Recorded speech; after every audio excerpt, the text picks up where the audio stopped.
Fasten your seatbelt. It's going to be a bumpy ride. Chrissie is hilarious. Chrissie, have you ever heard of the comedian Basha K. Ali? No, that sounds like something you yell out before you blow up a plane.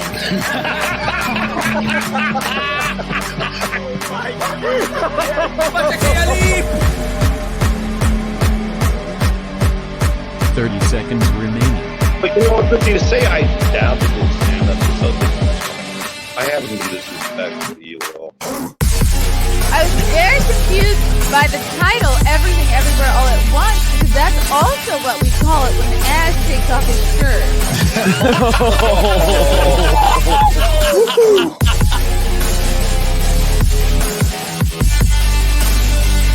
I shouldn't be up here. I should be in school on the other side of the ocean. Hello. Welcome to another episode of the Chrissie Mayr podcast. You can listen to this stream. We're all over. Subscribe to me on YouTube. Subscribe to me on Rumble. You can listen to this on Rockfin as well and Twitter. We're all over the place. Before I bring in my fabulous, very cool guest with a very cool documentary, I want to share with you guys a brief word from our sponsor. And our sponsor today is, you guessed it, the Great U.S. Treasure Hunt. Are we familiar with scavenger hunts and the like? Well, I'm going to play this video and we're going to learn all about it. The Great U.S. Treasure Hunt. We've delivered winners from all over the U.S., awarding thousands in prize money. We've hidden 10 coins in public. And for the first time, we give the clues to their exact location in a comic book format. 10 states, 10 coins, 10 clues, $10,000. One comic book. The Great U.S. Treasure Hunt. The hunt begins October 15th. Order now. thegreatustreasurehunt.com.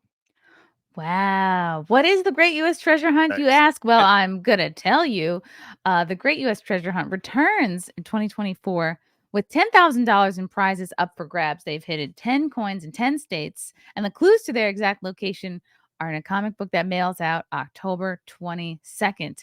Order now and use promo code CMP to save $5 on any package. Go to thegreatustreasurehunt.com for full details. You can team up with hunters from across the country to split the prize money. For example, if one of you is in Florida, one of you is in New York, one of you is in Texas, it can be $500 for the solver, $500 for the finder of the coin. The coins are distributed all over the U.S. 5 will be in states west of and east of the Mississippi, 5 different time zones. Either Hawaii or Alaska is guaranteed to have a coin. The coins look like this. Ooh, very special.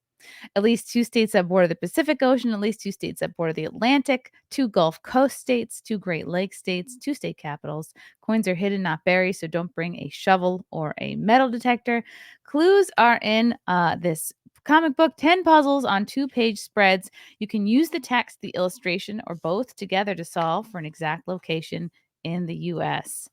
The U.S. Treasure Hunt has given away over $40,000 in the past, and this year will give away at least $10,000 more. All books will be mailed via first-class mail on October 22nd, so there's no guarantee that will what day that will arrive to you. That depends on your local post office. No clues will be released on the website, YouTube, or any other social media for at least 2 months.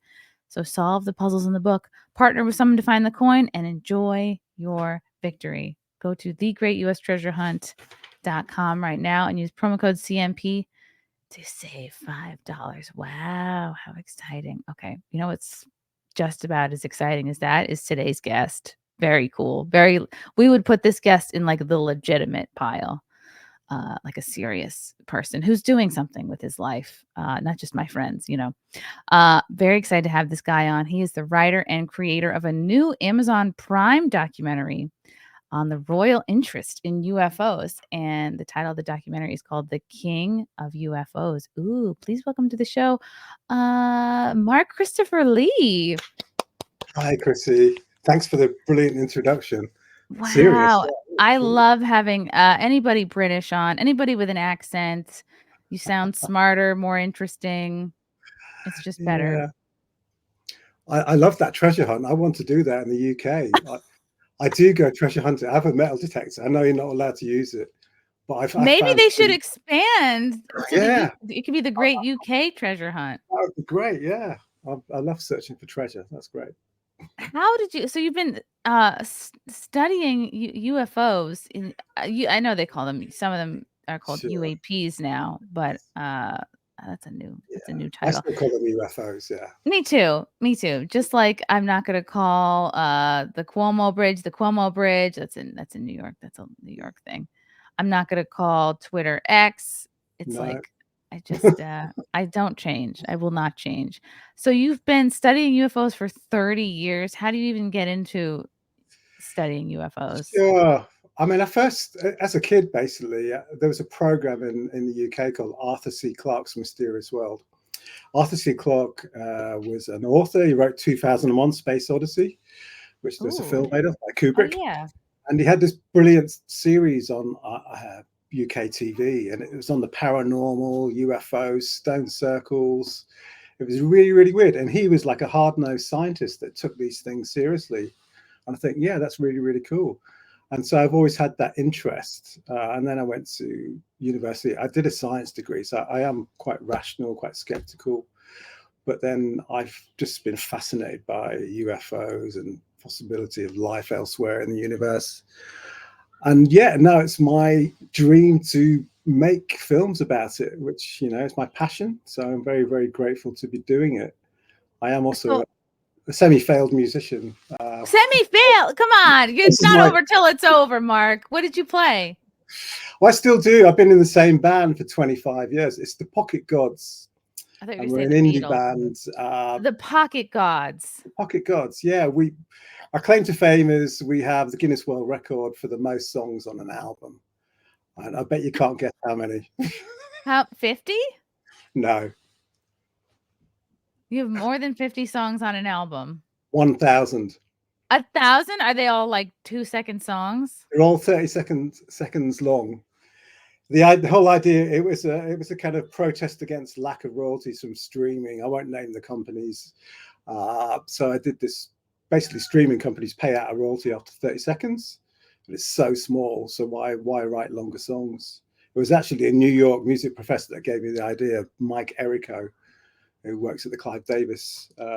How neat. Yes, it says here, it comes right up. In 2022, the band drew attention to the issue of unfair royalty rates paid by streaming services. They released an album. It's called 1,000 by 30. Nobody makes money anymore, consisting of 30-second songs, highlighting the fact that Spotify registers a stream after only 30 seconds of play. This protest aimed to raise awareness of the impact of streaming royalties on musicians. Wow. Oh, I remember I was in college downloading songs from Napster and Morpheus, and I was like, oh, this is the game changer. I'm never going to pay for another CD again. Yeah, and that's the problem, because people expect music for free now. So just like we expect porn for free, we want it all for free. Absolutely. So, you know, I've diversified in my career. There's still a little bit of money in making films, so who knows? The Pocket Gods. The Pocket Gods. That almost sounds like a sexual device. Like that's immediately what I'm thinking. Like, okay, it's not a pocket pussy. Sorry, I know this is a very serious interview, but I'm like Pocket Gods. It sounds naughty to me. That's an idea, a new idea for merch, maybe. Pocket Gods. Yeah. Device. Yeah. Like a pocket protector. We'll think of more ideas later. So this is so neat. So obviously you're British, and I had no idea that the royal family were so into UFOs and just had curiosity for it and have studied them for decades.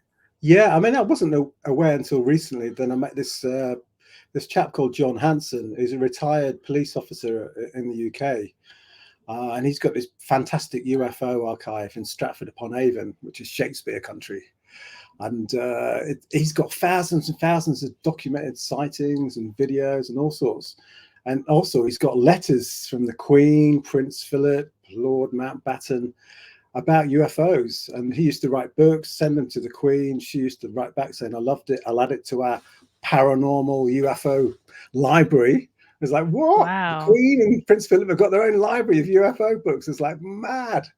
So then I thought, I've got to make a film about this. This is so cool. And then I found out more crazy stories, and it's all true. It's all documented in the archives and various letters and documents. And it's just mad. And my whole point of making this film is really to say the British royal family took UFO seriously. We should all take UFO seriously, because we don't in this country. In the UK, it's still a jokey No. snigger. Yeah, unlike the US. Oh, yeah. Do you think the US takes them more seriously than the UK, or you think the UK takes them more seriously? Absolutely, 100% more. And that's one of my bugbears, really, and it's why I want to do these interviews. And I'm trying to raise awareness of the issue in the UK, because we have no disclosure movement in the UK. We just, they're not of significance. There's nothing there, and no one takes them seriously. Scientists won't study them. The Ministry of Defense doesn't want to know. It's just crazy. Right. And I think even in the US, like, even if we take them slightly more seriously, they still are. I mean, I think about UFOs only a couple times a month. Well, like, I'm just like, oh man, roast beef is $18 a pound. What's going on? And then they'll bring up UFOs. It seems like every sort of election cycle, and I'm like, oh, are they going to stage an alien invasion? It's hard to take it seriously, because I feel, and I don't represent anybody but myself, but I feel like I've been kind of jerked around on like other life forms and the information that's been put out there, and it's just, I wonder if they're doing it in such a way that people are inclined not to believe that they exist. Yeah, I think that could be a possibility. We know that the CIA have deliberately put out false stories, crazy stories, so then they get disseminated and people don't take them seriously. So to divert attention away from the truth, which is, who knows what it is, but it could be that it's our technology. Ooh, and we have a trailer here. This is a great trailer. Check it out, guys. I'm playing it right now. Sit down if you're not sitting. Join us now on this riveting journey as we explore the British royal family's unique fascination with the unknown. The royal family has been interested in UFOs for decades. This was always a matter of extreme sensitivity. Documents going way back to the 50s. The Queen sent scientific advisors to crop circles. They know more about it. They want to find out more. Of course there's life somewhere else, and the royal family believe it. Do you think the technology US pilots are seeing now in the skies could be linked to what Charles was flying? This will leak, and it will cause quite a scandal. There were dome-like projections around each of the pilots. Charles and his engineering crew were familiar with the craft. So many exciting reports. What are they here for? What's Charles going to respond to? Their interest is based on factual knowledge that they've been able to get access to that we don't. It would alarm people. My God, these things are dangerous. It's a bit like a Pandora's box. If we took the lid off and looked inside, we'd never be the same again.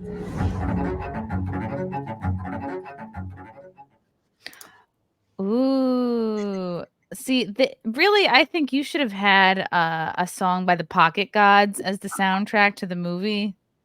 There is one at the end of the. I wrote one especially that's at the end of the film called "The King of UFOs." Yeah. Oh my gosh! Cool. Is that something I can get off Spotify and play? I've taken it down off Spotify. Oh right. Actually, I'm in the process of taking all my music off Spotify. It's a long job because I've got various. Good. Screw them.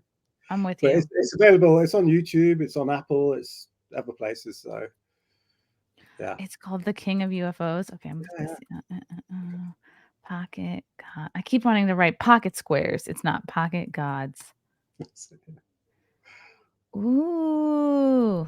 I'm gonna play a snippet of this just because I want to know what you guys sound like. And I'm sure the chat is curious too. Hold on. And then we will. Oh, okay. I want you guys to blow up. I want your movie to do well, but I want you to sell out. I want the Pocket Gods to sell out Madison Square Garden. Yeah, that'd be good. Yeah.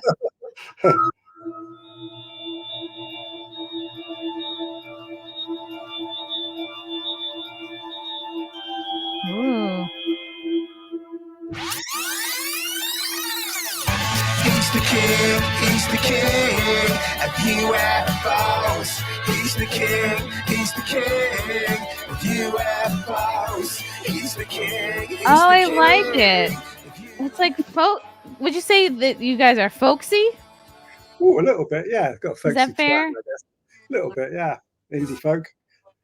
One of my favorite bands is REM, I guess. So that maybe that's Which one? What did you say? Is it one of your favorite bands? REM. Oh, REM.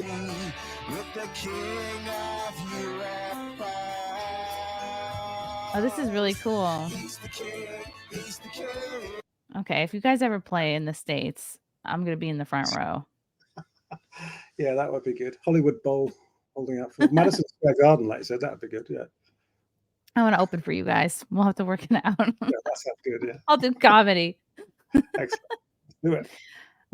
This is a very cool trailer. Wow. And from the articles I'm reading, did King Charles really fly a UFO or a prototype UFO in Canada? Yeah, I mean, we had this interview with this diver called Dan Costello from Canada, and he claims to have witnessed Charles as one of 3 pilots flying this prototype UFO, which is basically, it was like a dual rotor helicopter, but then it had this blue ionic flame emitting from it and would just hover in the sky with no blades going around. It had some sort of weird propulsion, and the soil underneath, he says, was turned to glass. So it's very, very weird. I did take it with a pinch of salt, but then a few people came forward to corroborate, and I've had more people since the film's come out to say, yeah, we remember that. It's called the Sandy Point incident in Nova Scotia. And Charles was actually stationed nearby on an aircraft carrier called HMS Hermes. So it is pretty feasible. And I've also, the guy that I interviewed, Dan Costello, there's probably about 10 minutes of it in the film. But I've interviewed him for about 10 hours, and his story is very consistent, and he gives a lot of details. And so, yeah, on the balance of probabilities, I would say, yes, it's true. And so a lot of news outlets have been running with this story. Can you imagine? Thank God it's Prince Charles and not Biden flying a UFO around. I think we'd be very concerned. He'd fall asleep at the wheel. A new documentary delving into the British royal family's fascination with UFOs and otherworldly phenomena explores some rather outlandish allegations, including one that King Charles piloted a genuine UFO. So where did he get a genuine UFO from?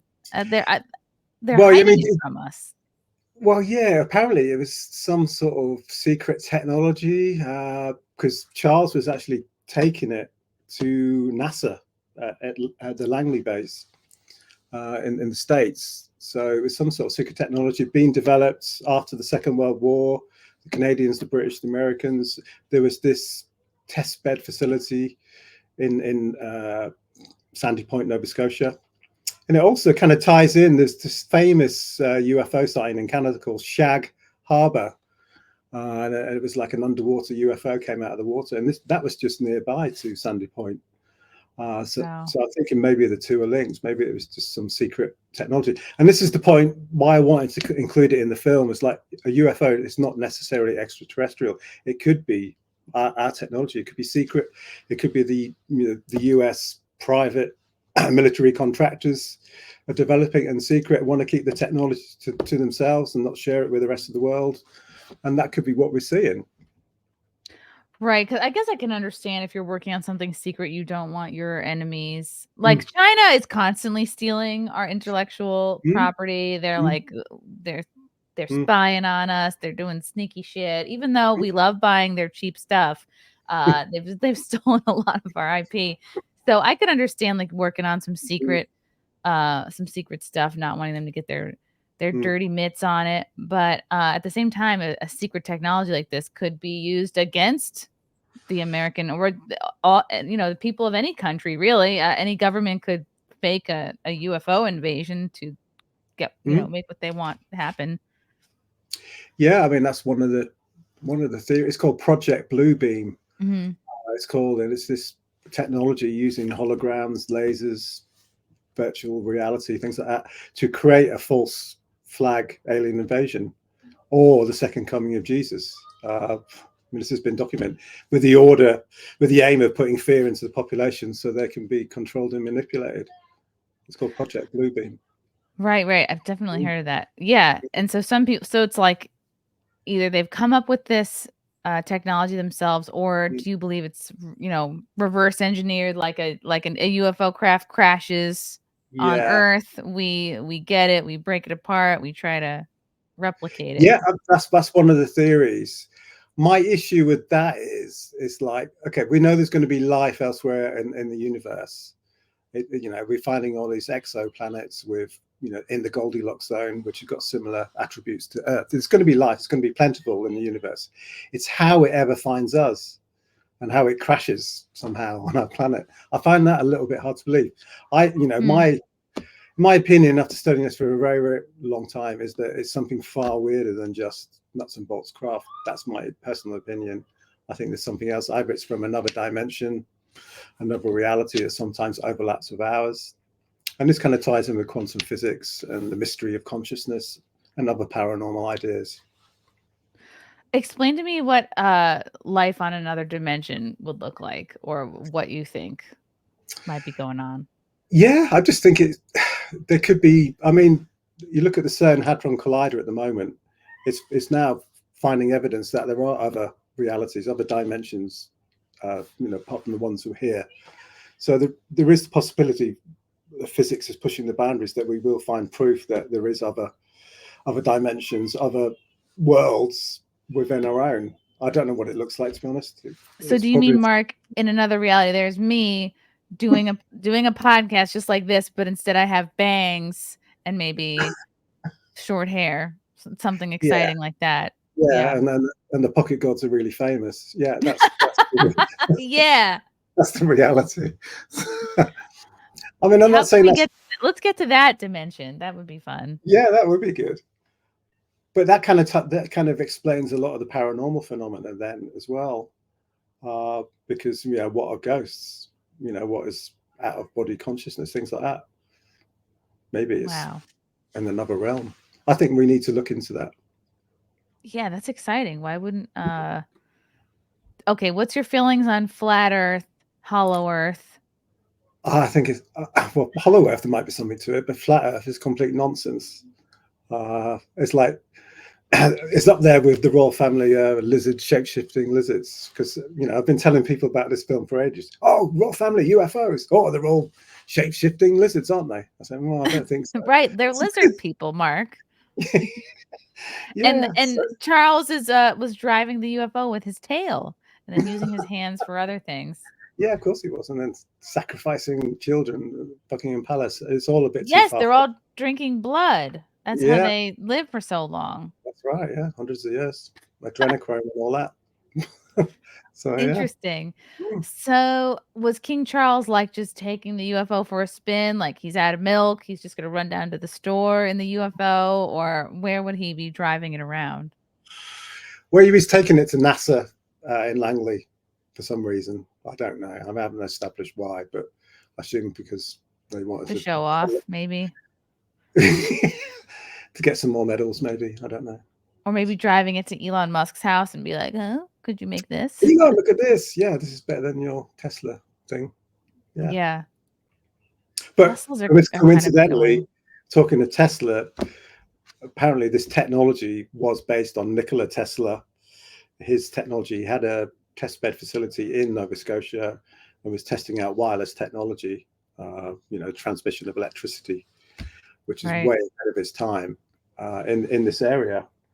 And there's a really weird Donald Trump connection. I don't know if you know about this, to Nikola Tesla.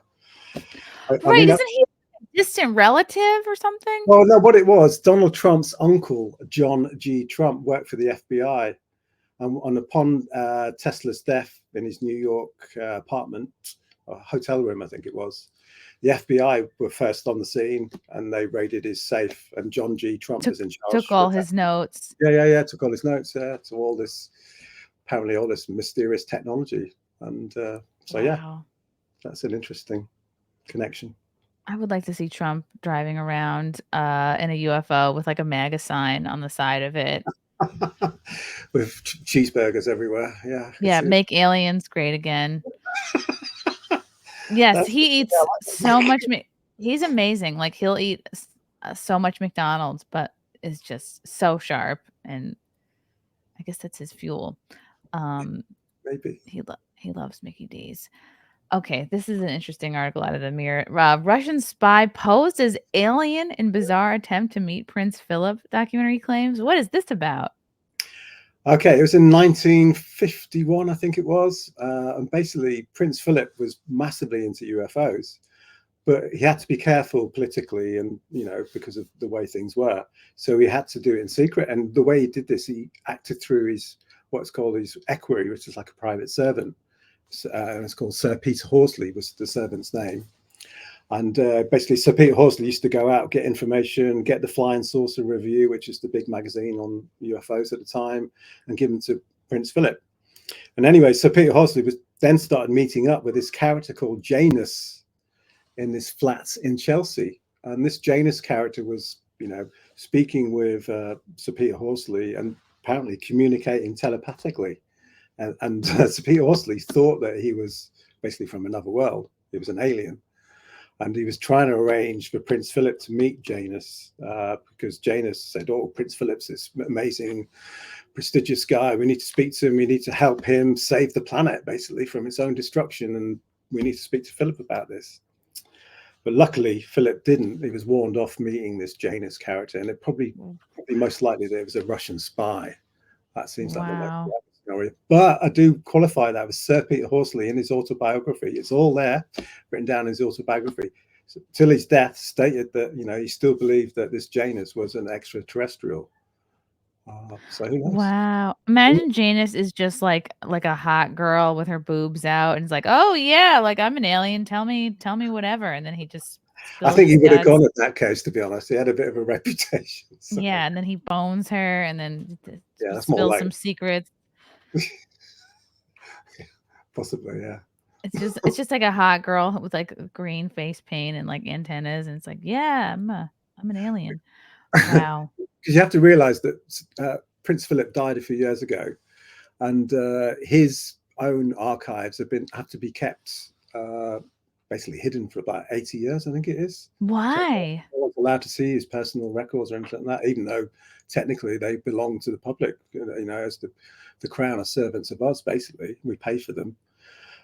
Why? Because publicans have all these shagging secrets, I imagine. Oh, wow. All these illegitimate children, allegedly, I say, before I go off to the tower. But wow. I imagine that's the case.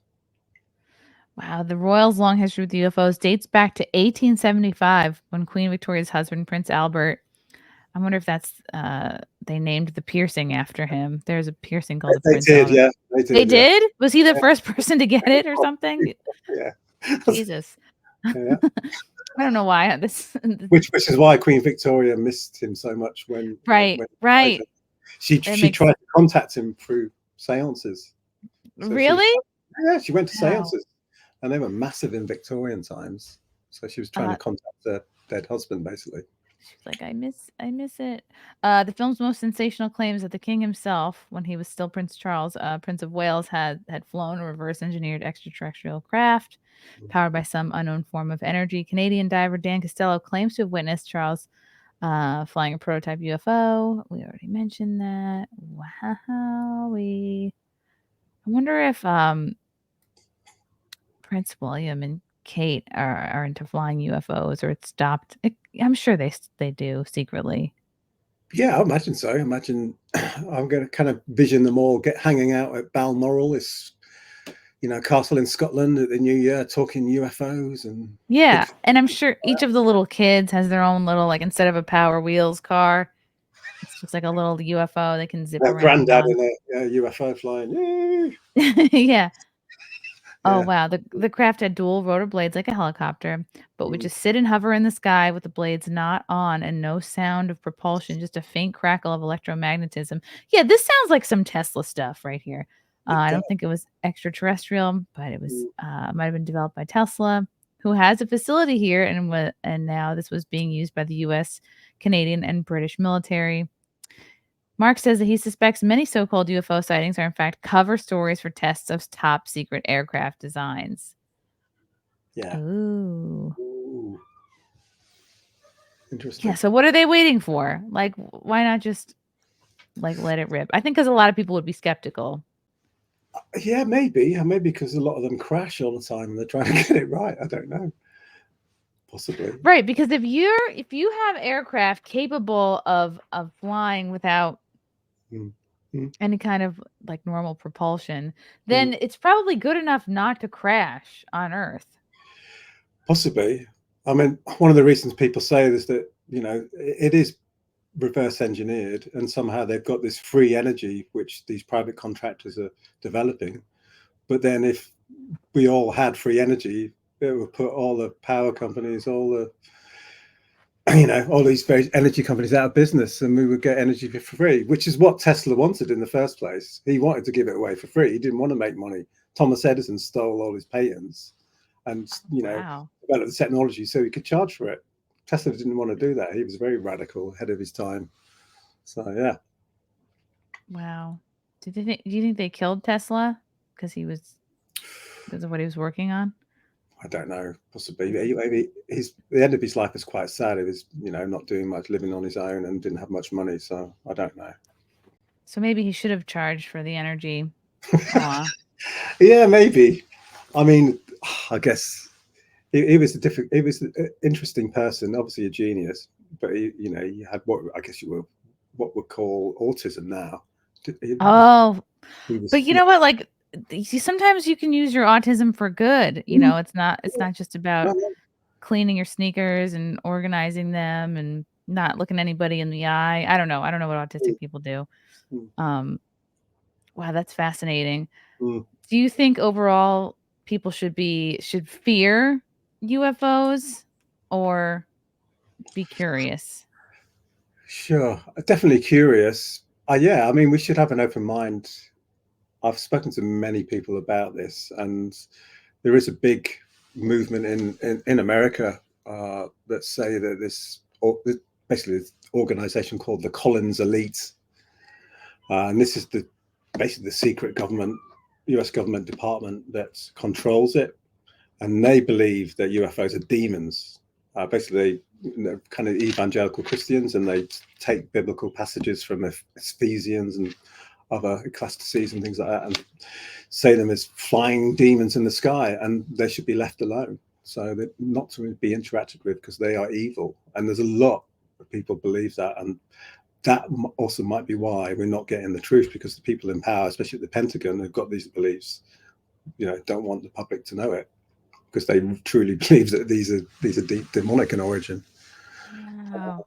I'm not so sure, to be honest. I think if there is life elsewhere and it's visiting us, it's going to be the same as us. There's good and bad. Most of it's good, and there's a few bad apples. It'll be the same. There's light and dark in the US. There's yin and yang. You know, it's going to be like that, I think.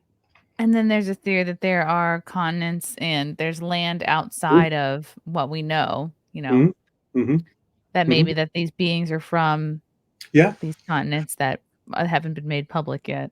Yeah, no, I mean, you mentioned the hollow earth theory. I mean, maybe not hollow earth, but there is a possibility, especially Antarctica. There's quite a lot of evidence that there's something there. And because it's so inaccessible for ordinary members of the public, we're never going to find out. But there's this US colonel called Admiral Byrd, I think his name was. This was after the end of the Second World War. He went looking for secret Nazi bases at Antarctica.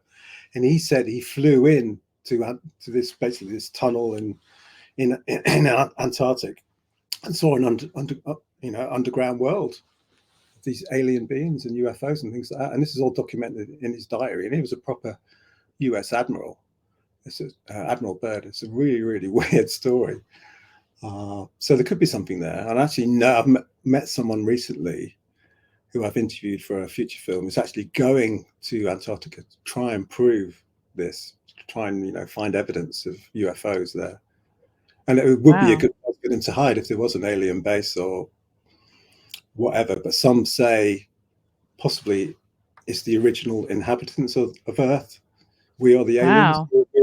We're the hybrid aliens, and the original inhabitants, maybe Atlantis, whatever it was, and now at Antarctica or under the water.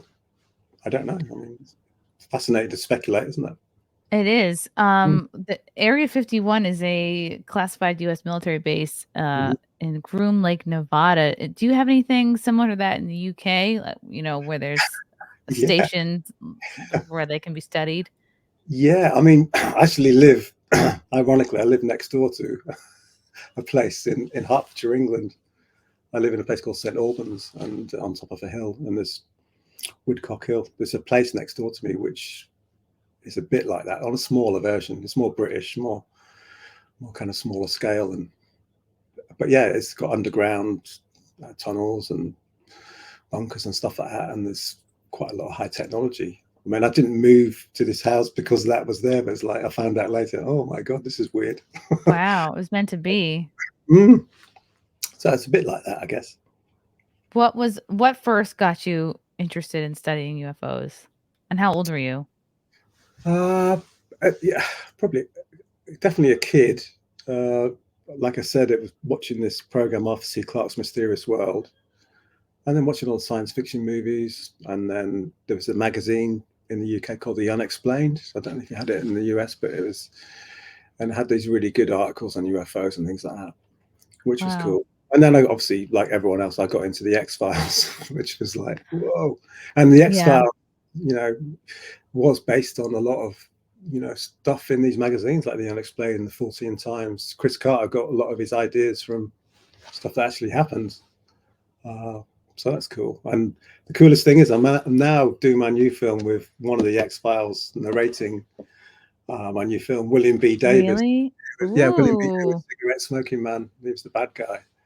Oh, wow. And he's in Canada, and he's a lovely guy, and he's just done some amazing narration on our new film, which is about the British Roswell.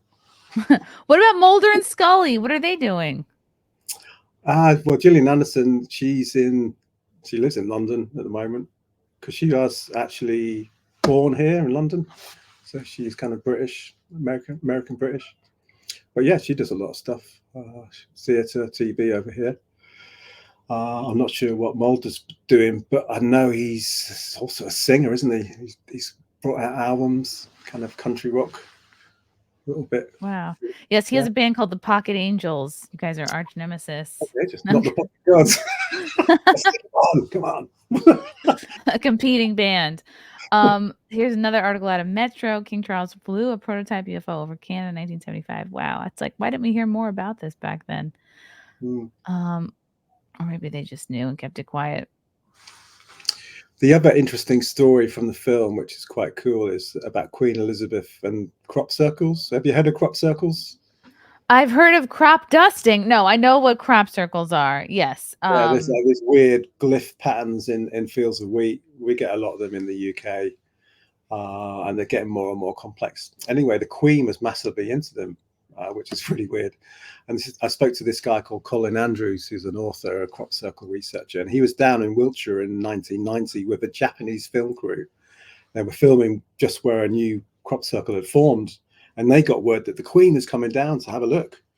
And so this Rolls Royce turns up with a British flag on and expecting the Queen to get out. It wasn't the Queen, unfortunately, but it was her chief scientific advisor that she had sent down to report back on this crop circle thing.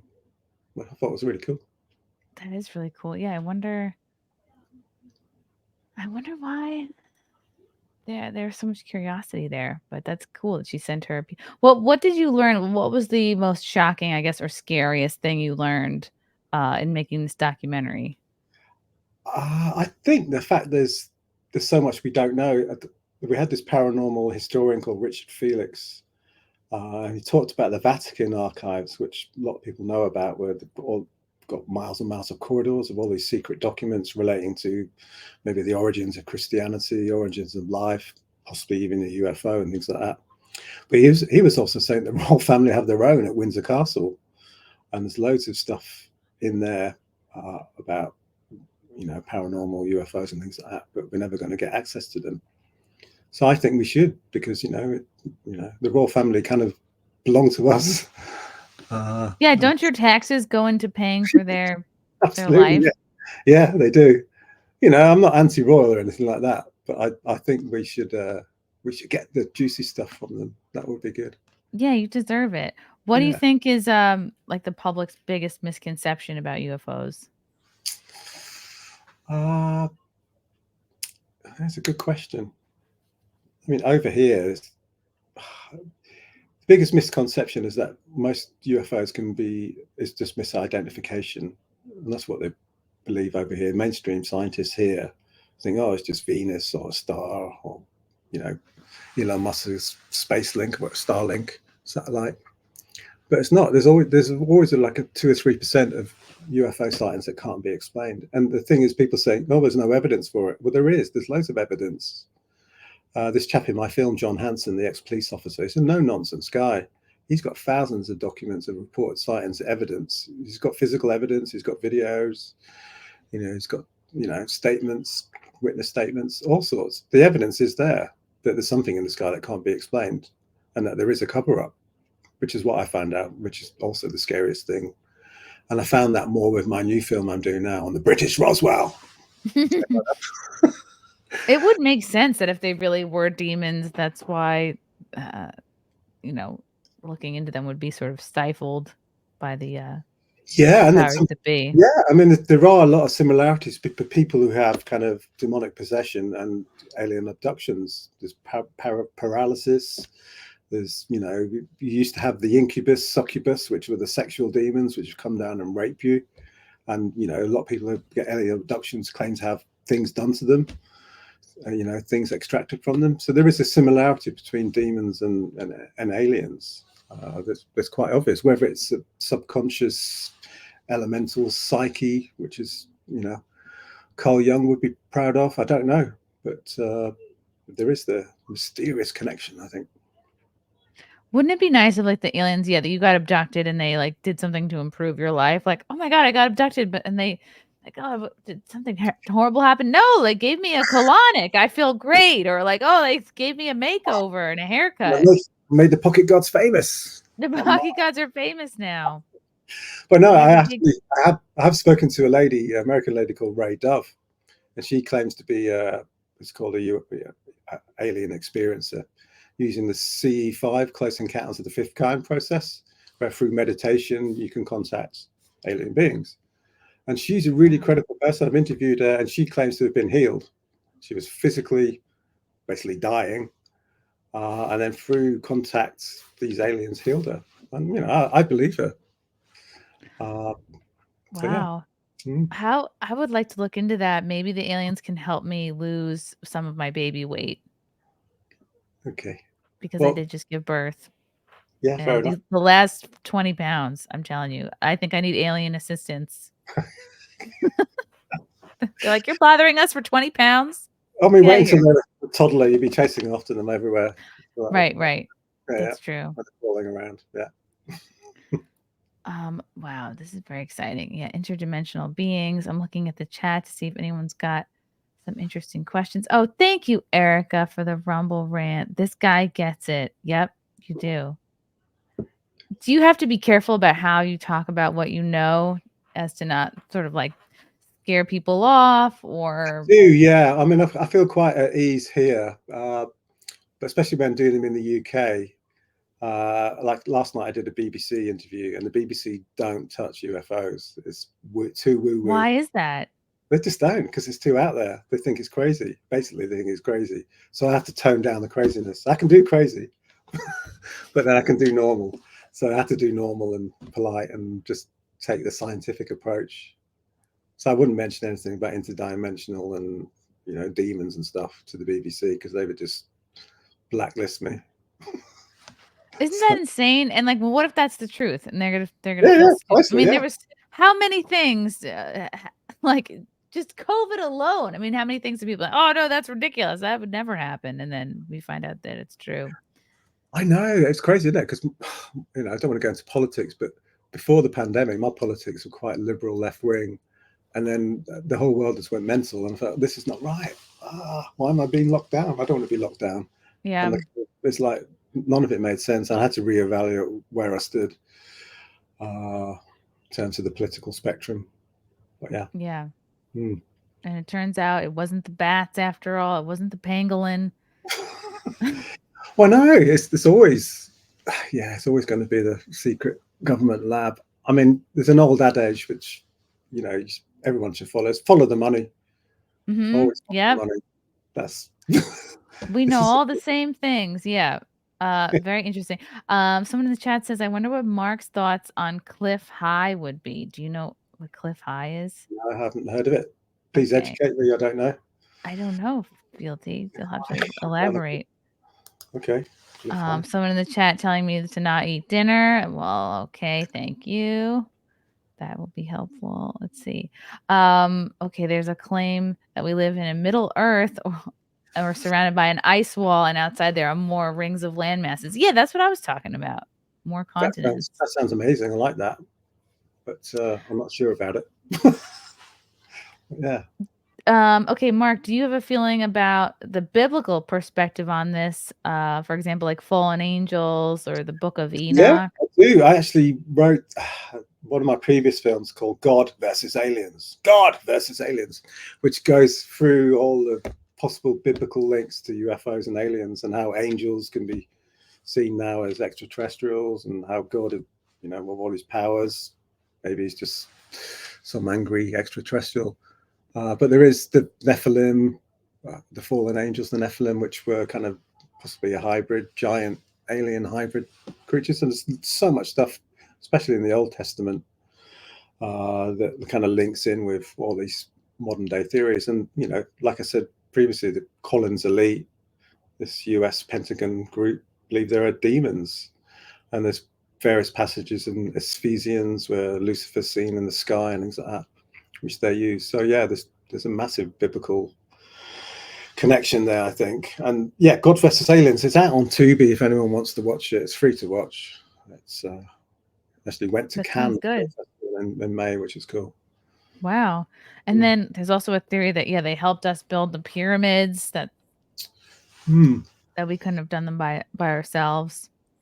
Yeah, that's a possibility. I mean, it's not just the pyramids. You go to South America, Machu Picchu, and you've got these massive blocks of granite, like one of the hardest rocks ever, and they've got these really, really precise cuts, right angles. I mean, we'd struggle today to do that with proper power equipment. And we're saying like so-called primitive people did it. It's beyond me. I mean, Graham Hancock's big advocate of kind of a lost civilization. I think that's more likely, whether that was influenced by extraterrestrials or the original inhabitants of Earth that had this technology and then was kind of lost in the big flood, which is also in the Bible. Is that the mud flood, or is that the different, like a different flood? Right, the one in the Bible. About 12,000 years ago. It's the one that, Noah rebuilt, humanity from the ark and all that. So yeah, there could have been, civilization wipes out and we had all this technology was lost. Jeez. Wow.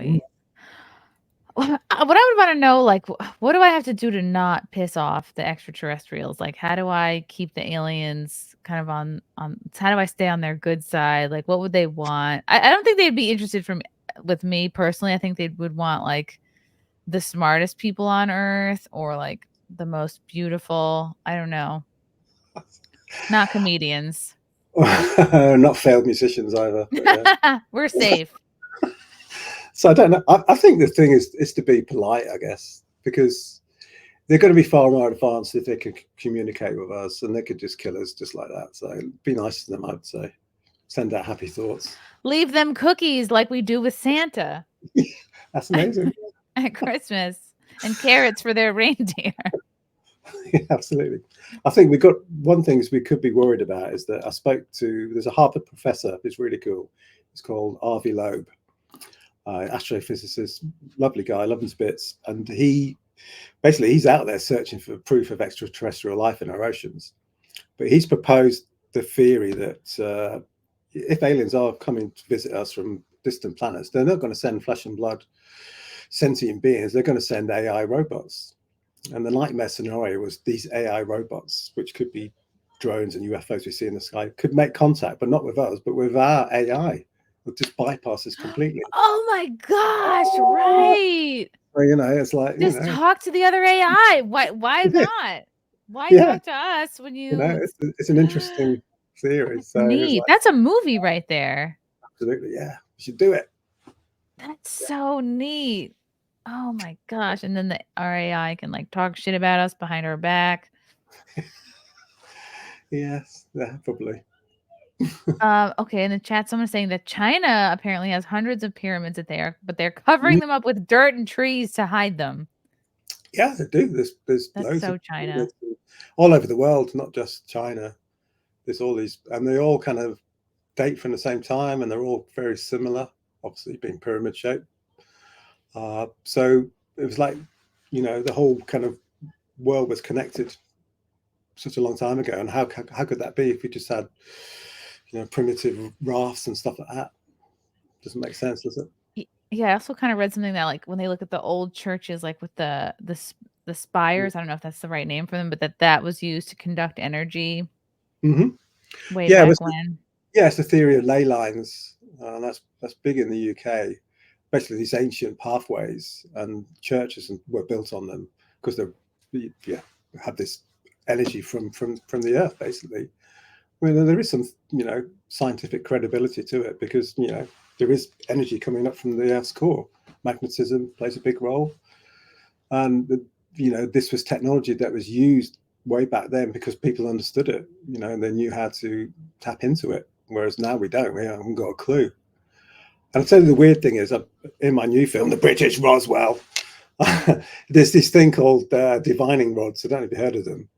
They're like two kind of metal sticks, and you hold them like this, and they cross over.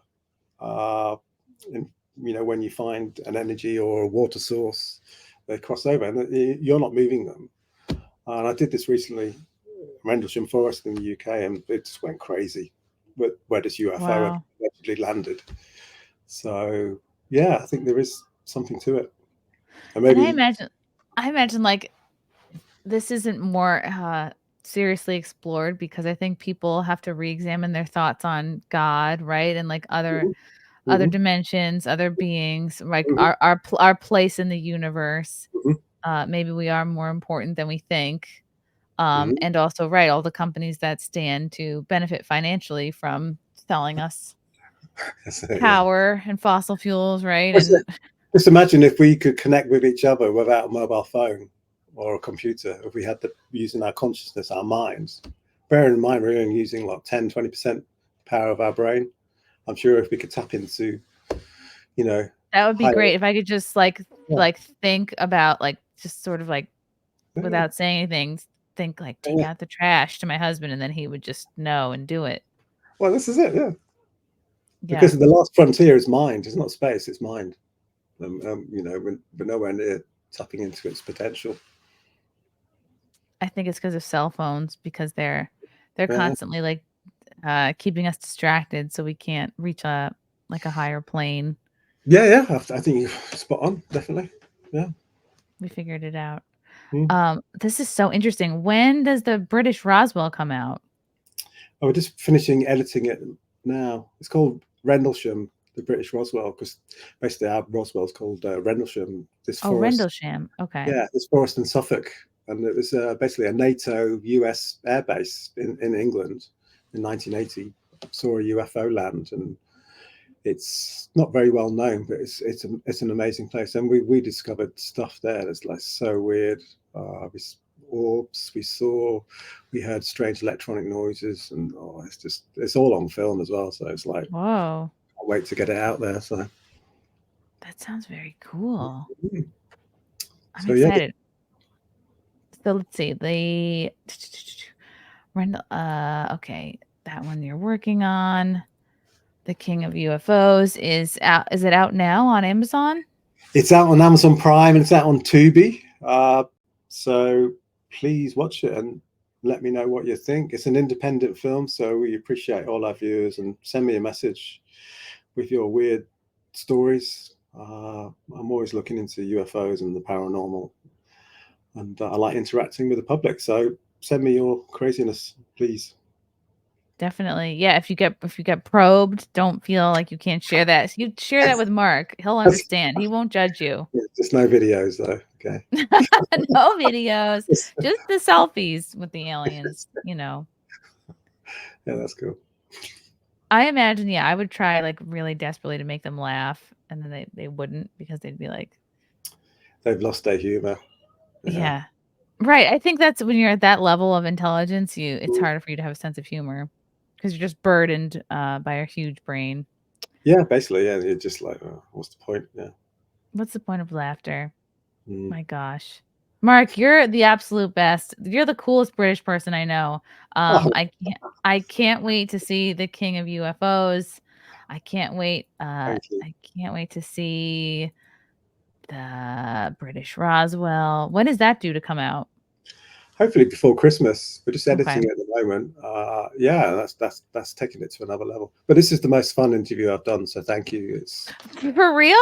Wow. I've let my guard down, and it's like I don't have to. Because I started it by saying pocket pussy in the first 30 seconds like an idiot, because I was like, that's what your band reminded me of, which is unprofessional. Thank you, Mark. Everyone follow Mark on Twitter at the_king_of_UFO. Check out the King of UFOs on Amazon Prime. Thank you. That's all Any cool. final thoughts? I actually, talking about pocket pussy, I did the world's most. I've actually recorded the world's most explicit album. It's 100 songs. They're called 100 X-rated 30. Really? So 100 songs, 30 seconds long, complete filth. So. Wow, and this is out, or this is something you're gonna do? It's out there, yeah, and that's out. Oh, 100x30. Where can people find it? Not on Spotify. It might still be on, actually, because I'm not sure, but it's definitely out there. 100x rated 30. 100. That sounds fun. You could listen to that at the holidays when everyone gets together. I've done an explicit Christmas album as well, but that's another story. How are you guys not more famous? It's not fair. One of our most famous songs, which actually my wife wrote, it's called "Wanking for Christmas." It's quite a. I'm allowed to say that on Rumble? Yeah, maybe I said it now. Wanking for Christmas. All I want for Christmas is a wank. But anyway, it's. Don't we all? Don't we all, Mark? Childish, but there you go. Everyone follow Mark right now. Watch his documentary. And I'll have to have you back when the British Roswell comes out. Yeah, that sounds cool. Thanks, Chrissie. Yeah. Thank you so much, Mark. What a delight you are. And thank you to everybody in the chat for your comments and questions. And we'll see you guys next time. Bye. Bye.